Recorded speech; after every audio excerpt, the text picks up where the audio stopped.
अस्सलाम वालेकुम 9th class. उम्मीद है आप खैरियत से होंगे। यूनिट 1 ऑफ मैथमेटिक्स एक्सरसाइज 1.6 हम डिस्कस कर रहे हैं, जिसमें हमने पहले मैट्रिक्स इन्वर्जन मेथड सीखा।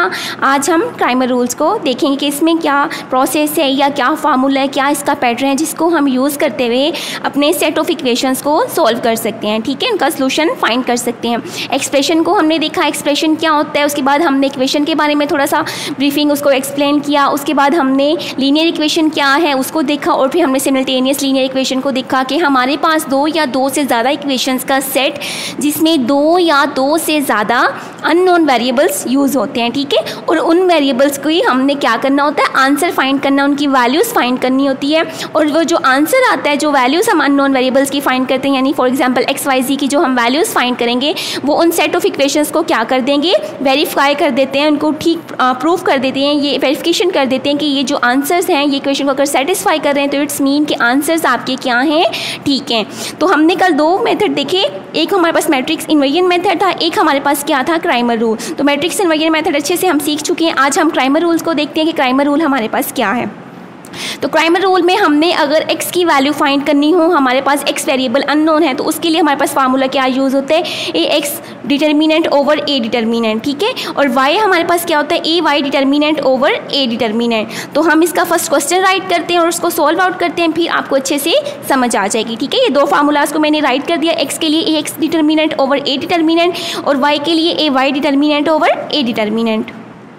क्वेश्चन हमने राइट कर लिया है। कल भी हमने ये बात की कि हमारे पास जो अननोन वेरिएबल्स का आंसर आता है, चाहे वो हम इन्वर्स मेथड यूज़ करें यानी इन्वर्जन मेथड यूज़ करें या हम क्राइमर मेथड यूज़ करें, जिस भी मेथड से हम करें, जिसको भी फॉलो करें, आंसर हमारे हमेशा क्या आएंगे, सेम आएंगे, और वो हमारे सेट ऑफ इक्वेशंस को क्या कर देंगे, सेटिस्फाई कर देंगे। ठीक है, तो फर्स्ट ऑफ ऑल हमने क्या काम करना है कि ये हमारे पास सेट ऑफ इक्वेशंस हैं, लीनियर इक्वेशंस हैं। ठीक है, इनको हमने सबसे पहले मैट्रिसेस फॉर्म में चेंज आउट कर लेना है। तो क्या किया हमने, सबसे पहला काम हमने इनको मैट्रिसेस फॉर्म में कर लेना है चेंज। ठीक है, तो हमने सबसे पहले कौन सी मैट्रिक्स बनानी थी, कोफिशिएंट मैट्रिक्स। ठीक है, ये काम आप पहले सीख चुके हैं।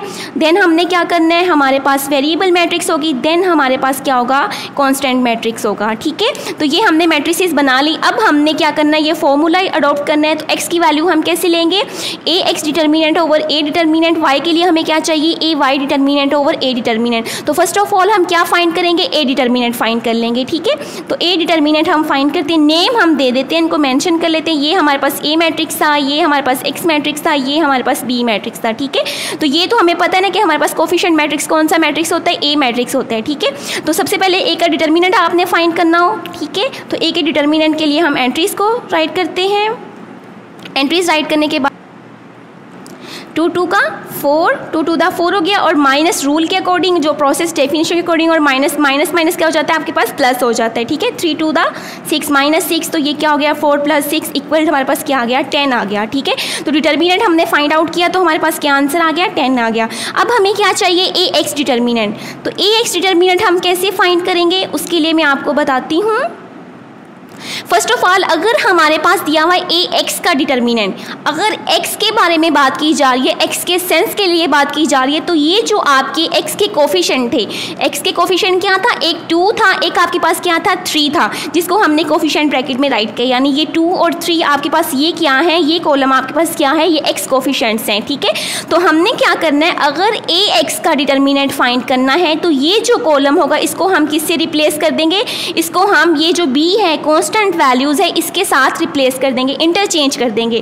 क्या किया हमने कि अगर हमने ax का डिटर्मिनेंट फाइंड आउट करना है, तो हमने ये जो हमारे पास x कोफिशिएंट्स का कॉलम होगा उसको हम कांस्टेंट कॉलम के साथ इंटरचेंज कर देंगे, उनकी जगह रिप्लेस कर देंगे। ठीक है, 2 की जगह पे यहाँ पे क्या आ जाएगा, 4, और 3 की जगह पे क्या आ जाएगा, 6। एंड ये जो हमारी दूसरा कॉलम था y के कोफिशिएंट्स का, उसको हम ऐसे ही राइट कर लेंगे। ठीक है, तो अब डिटर्मिनेंट फाइंड करते हैं। 4 2 हमारे पास 8 हो गया, माइनस माइनस प्लस हो गया, 6 2 हमारे पास क्या आ गया, 12, तो क्या आंसर आया, 20। तो ax का डिटर्मिनेंट हमने फाइंड किया, आंसर आया हमारा 20। इसी तरह इसी पैटर्न को फॉलो करते हुए हमने क्या फाइंड करना है, ay का डिटर्मिनेंट। तो ay का डिटर्मिनेंट लेंगे तो वो ही चीज़ कि अगर आपने x की बात की है तो उसके सेंस के लिए हमने क्या किया कि x के जो कॉलम था, x कोफिशिएंट्स का कॉलम, वो हमने चेंज कर दिया, उसकी जगह पे हमने b कांस्टेंट कॉलम की वैल्यूज़ को पुट कर दिया, उनको एंटर कर दिया, ठीक है।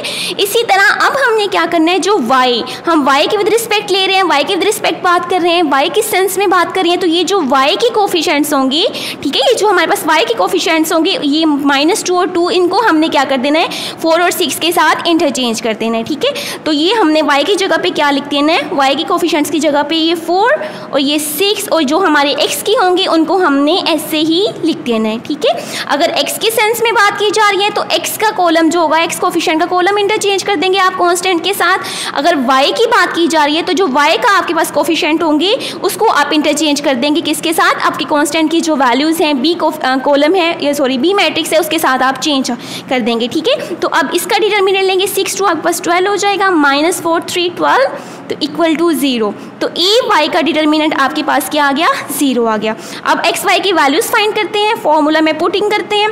तो x हमारे पास क्या था, ए एक्स का डिटरमिनेंट ओवर ए डिटरमिनेंट, तो x इक्वल टू किसके हो गया, ए एक्स का डिटरमिनेंट हमने फाइंड आउट किया तो क्या आंसर आया 20, और ए डिटरमिनेंट फाइंड किया तो क्या आंसर आया 10, तो 10 1 द 10 10 2 द 20, तो x की वैल्यू क्या आ गई, 2 आ गई। अब हम y के लिए फाइंड आउट कर लेते हैं, ठीक है। आपके पास अगर स्पेस ज़्यादा हो तो आप एंड राइट करके साथ उसके यहाँ पे भी कर सकते हैं, ठीक है। तो ये आपके पास हो गया ए वाई डिटरमिनेंट ओवर ए का डिटरमिनेंट, तो इनकी वैल्यूज़ की पुटिंग करते हैं। ए वाई का आंसर क्या आया था आपके पास 0, ए डिटरमिनेंट का आंसर क्या था आपके पास 10, तो ये आपके पास क्या आंसर आ जाएगा 0। तो x की इक्वल वैल्यू क्या आ गई 2, और आपके पास y की वैल्यू क्या आ गई 0। तो यही आंसर हमारा जब हमने इनको इन्वर्जन मेथड से यानी इन्वर्स मेथड से किया था, उसके पैटर्न को फॉलो किया, तो यही हमारे सेम आंसर आए थे जो अब हमारे पास क्राइमर रूल से आंसर आए हैं, ठीक है। इनकी वेरिफिकेशन करनी हो आपने, चेकिंग या आपने वेरिफिकेशन करनी है, तो हमारे पास ये जो वैल्यूज़ हैं एक्स वाई की, हम क्या करते हैं किसी एक इक्वेशन में पुट करके चेक कर लेते हैं क्या ये इक्वेशन को सेटिस्फाई कर रहे हैं या नहीं। 2 to 4 हो गया, -0 इक्वल टू 4, तो 4 इक्वल टू 4, तो आपकी लेफ्ट हैंड साइड इक्वल किसके हो गई, राइट हैंड साइड के। तो हमने देखा कि हमारे पास जो आंसर है उसने इक्वेशन को सेटिस्फाई कर दिया। अब आप इसमें पुटिंग करके चेक करेंगे तो ये इसको भी सेटिस्फाई कर देगा। तो आंसर हमारे पास क्या है, x की वैल्यू 2 आई, y की वैल्यू 0 आई, ठीक है। तो इसको हम क्या कर देंगे, सोल्यूशन सेट की फॉर्म में राइट कर देंगे, ठीक है। तो हमारे पास आपको पता है ना एक्स वाई की वैल्यूज़ इस तरह राइट की जाती हैं ऑर्डर पे, और फिर हमने सोल्यूशन सेट बना रहे हैं, तो हम कैसे करेंगे, x की जगह पे 2 और y की जगह पे 0, तो ये आपका ब्रैकेट बंद हो गया, ठीक है। तो ये आपका क्या हो गया, सोल्यूशन सेट हो गया, ठीक है। ये आपको मैंने पैटर्न बताया कि आपने इस फॉर्म में लिखना है कि आपने कर्ली ब्रैकेट्स यूज़ करनी है दरमियान में, फिर आपने छोटी ये ऑर्डर पेयर की फॉर्म में लिख के x की वैल्यू पुट कर देनी और y की वैल्यू पुट करके आपने सेट की जो ब्रैकेट होती है वो बंद कर देनी है। तो ये आपका सोल्यूशन सेट हो गया, ये राइट करना आपके लिए मस्ट है, ठीक है। अब एक और क्वेश्चन कर लेते हैं हम। सेकेंड क्वेश्चन हमने राइट किया, ठीक है, क्वेश्चन 1 का second part. First of all इसको क्या करेंगे, मैट्रिसेस फॉर्म में चेंज करेंगे, ठीक है। सबसे पहले हमारे पास कोफिशिएंट मैट्रिक्स, ठीक है। अब आपको समझ तो आ गई होगी ना कोफिशिएंट क्या है, और ये चीज़ आप 8th क्लास में भी सीख चुके हैं कि कोफिशिएंट्स हमारे पास क्या होते हैं। इन्वर्स मेथड में भी हमने सीख लिया, ठीक है, यानी कि आपके नंबर्स का और आपके वेरिएबल्स का जो कॉम्बिनेशन बनता है या इनको जो प्रोडक्ट फॉर्म में लिख दिया जाता है, तो जो आपकी ये डिजिट्स होते हैं, ये नंबर्स होते हैं, इनको फिर हम क्या कहते हैं, कोफिशिएंट्स कहते हैं, ठीक है। तो हमने इनके कोफिशिएंट्स लिए, कोफिशिएंट्स का मैट्रिसेस बनाया, ये आपका ए हो गया, ये आपका एक्स हो गया, ये आपका बी हो गया, ठीक है। नेम देना लाजमी नहीं है क्राइमर रूल में, अगर दे दें तो इट्स ओके, अगर ना भी दें तो कोई मसला नहीं, ठीक है। तो हमने क्या करना है, सबसे पहले एक्स की वैल्यू फाइंड करनी है। तो एक्स हमारे पास क्या होता है, ए एक्स का determinant over A determinant. Y के लिए हमारे पास क्या फॉर्मूला यूज़ होता है, A Y determinant over A determinant. First of all हम क्या फाइंड करेंगे, ए डिटरमिनेंट फाइंड करेंगे, ठीक है। 2 1 6 5 5 2 हमारे पास 10 -6, तो ये आंसर आपके पास क्या आ गया, 4 आ गया, ठीक है। अब आपने क्या करना है, हमें ए एक्स डिटरमिनेंट फाइंड आउट करना है, और वो हम अच्छे से सीख चुके हैं। एक्स डिटरमिनेंट हमने कैसे फाइंड करना है कि जो हमारे पास एक्स कोफिशिएंट का कॉलम होगा उसको हमने किससे इंटरचेंज कर देना है, बी के साथ, ठीक है। तो बी की जगह ए एक्स के वाले कोफिशिएंट्स की जगह पे हम क्या वैल्यूज़ लिख देंगे, 3 1 ये कॉलम, और आपके पास जो वाई के कोफिशिएंट्स होंगे वो सेम ऐसे ही आ जाएंगे। 5 3 15 हो जाएगा, -1 आ जाएगा, तो आपके पास आंसर क्या आया, 14। ए एक्स का आंसर क्या आया, एक्स का डिटरमिनेंट अगर लिया तो आंसर क्या है, 14। इसी तरह हम अब क्या करेंगे, ए वाई डिटरमिनेंट फाइंड आउट करेंगे। तो हमारे पास जो y की आपके पास कॉलम होगा उसको हम इंटरचेंज कर देंगे, रिप्लेस कर देंगे किससे, आपके कांस्टेंट कॉलम के साथ, ठीक है। तो यहाँ पे क्या आ जाएगा 3 1 और ये आपके पास x कोफिशिएंट का कॉलम ऐसे ही आ जाएगा 3 2 1 6 3 18, तो ये आपके पास क्या आ गया -16, ठीक है। तो ये -16 आपके पास आंसर आ गया। अब वैल्यूज़ फाइंड आउट करते हैं। x के लिए हमारे पास ax determinant over a determinant, तो x के लिए ax की वैल्यू क्या आई थी 14 और a डिटर्मिनेंट की वैल्यू क्या आई है 4। तो ये आप 2 पे इसकी कैंसिलेशन कर दें, 2 2 4 होता है, 2 7 14, तो x का आंसर क्या आ गया 7/2। एंड देन y के लिए फाइंड आउट करते हैं a y determinant over a determinant, तो y के लिए a y की वैल्यूज़ क्या आई है -16 और a की वैल्यू क्या आई है a डिटर्मिनेंट की 4 4 1 4 4 16, ठीक है। तो 4 पे हमने कैंसिलेशन की 4 के टेबल पे, तो आंसर क्या आ गया -4। तो ये आपका y का आंसर है, ये आपका x का आंसर है। इसको सोल्यूशन सेट की फॉर्म में लिख दें, ठीक है। पहले आप x की वैल्यू लिखते हैं, फिर आप क्या करते हैं y की वैल्यू लिखते हैं, ये आपका सोल्यूशन सेट बन गया। इसकी आप वेरिफिकेशन करना चाहें तो आप अपनी इस इक्वेशन में इसकी पुटिंग कर सकते हैं। हम चेकिंग कर लेते हैं। 2 आपके पास है, x की वैल्यू पुट करते हैं 7/2 प्लस y की जगह पे क्या पुट करेंगे -4 = 3, तो ये 2 से 2 कैंसिल आउट हो जाएगा, 7 प्लस -4 = 3, 7 में से 4 लेस किए, आंसर आ गया 3। तो आपकी लेफ्ट हैंड साइड और राइट हैंड साइड क्या आ गए इक्वल आ गए। तो इससे प्रूव हुआ जो हमने अननोन वेरिएबल्स फाइंड आउट किए उसने क्या कर दिया, सेट ऑफ इक्वेशंस को सेटिस्फाई कर दिया। पार्ट 4 की तरफ चलते हैं, ठीक है। इसे सबसे पहले इन मैट्रिसेस फॉर्म में चेंज करते हैं। आपको पार्ट 3 4 में इसलिए करवा रही हूँ ताकि आपको अच्छे से समझ आ जाए, ठीक है। सबसे पहले कोफिशिएंट मैट्रिक्स, देन आपका वेरिएबल मैट्रिक्स हो गया, देन आपका कांस्टेंट मैट्रिक्स, ठीक है। इसमें दोनों माइनस वाली वैल्यूज़ थी, तो इसीलिए मैंने कहा चलें ये कर लेते हैं। हम नेम दे दिए, नेम हमने मेंशन किए। देन हमने क्या फाइंड करना है, अननोन वेरिएबल x, जिसका फॉर्मूला क्या है ax determinant over a determinant. y का आपके पास फॉर्मूला क्या है ay determinant over a determinant.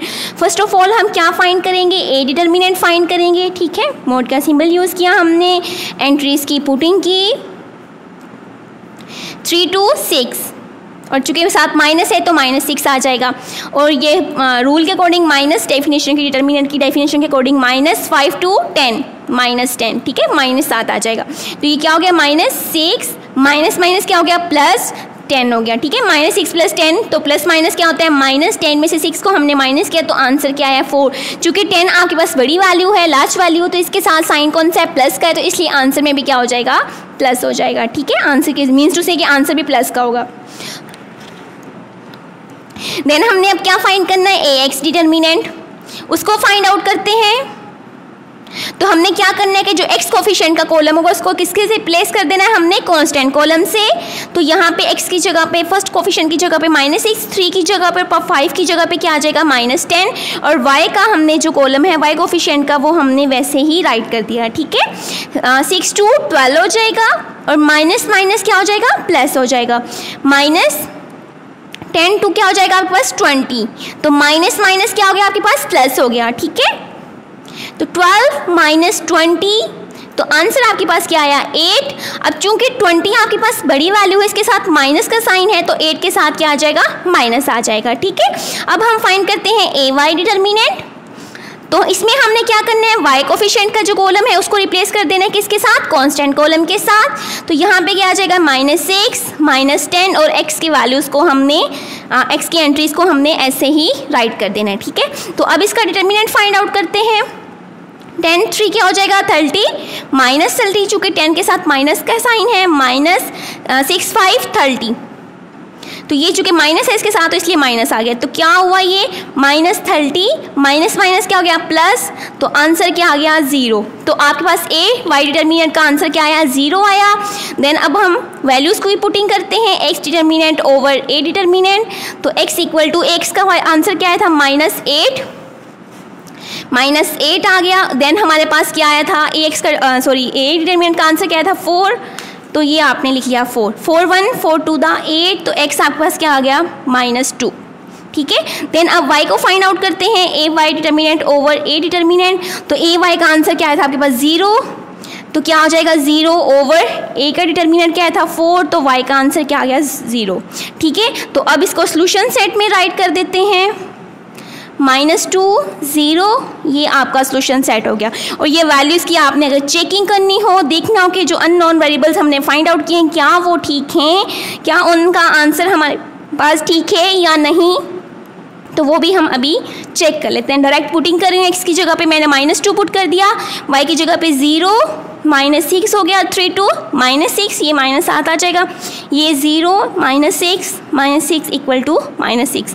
आपकी left hand side right hand side की इक्वल आ गई, तो आप बता सकते हैं कि जो ये आपकी लेफ्ट राइट इक्वल है, तो इट्स मीन कि ये जो आपका ऑर्डर पेयर है या सोल्यूशन सेट है वो सेट ऑफ इक्वेशंस को क्या कर रहा है, सेटिस्फाई कर रहा है। तो ये था हमारे क्राइमर रूल का प्रोसेस, जिसको हमने फॉलो करते हुए 3 क्वेश्चंस को सॉल्व आउट किया। तो हमने क्या देखा कि मैट्रिक्स इन्वर्जन मेथड या इन्वर्स मेथड इसे कहते हैं वो, और क्राइमर रूल से हम जब सेट ऑफ इक्वेशंस को सॉल्व आउट करते हैं तो आंसर सेम होते हैं, बस स्लाइटली साइन के दरमियान डिफरेंस है। इसमें हम एक्स वाई के जो अननोन वेरिएबल्स उनके फार्मूलाज को यूज़ कर लेते हैं, उसमें हमने इन्वर्स मेथड में इन्वर्जन मेथड में इन्वर्स को यूज़ किया था, ए इन्वर्स लिया जिसमें हमने उसका फॉर्मूला यूज़ किया joint over A determinant, then उसको हमने बी मैट्रिक्स के साथ कांस्टेंट मैट्रिक्स के साथ मल्टीप्लिकेशन की, फिर हमने एक्स कॉलम जो आपके पास जो एक्स मैट्रिक्स था उसमें जिसमें एक्स वाई की वैल्यूज़ होती हैं उसको फिर हमने राइट करके इक्वल मैट्रिक्स की डेफिनेशन को यूज़ करते हुए एक्स एंड वाई की वैल्यूज़ ले ली। ठीक है, वैल्यूज़ को फाइंड आउट किया, देन हमने फिर चेकिंग या वेरिफिकेशन आप कर सकते हैं, उससे हमें श्योरिटी हो जाती है कि जो आंसर हमने फाइंड आउट किए हैं वो बिल्कुल ठीक है। तो 1.6 के आपकी ये जो क्वेश्चन नंबर 1 था ये कंप्लीट हुआ, इसमें जो क्वेश्चन रिमेनिंग हैं वो अब आप खुद करेंगे उसकी प्रैक्टिस क्राइमर रूल से भी और मैट्रिक्स इन्वर्जन मेथड से भी।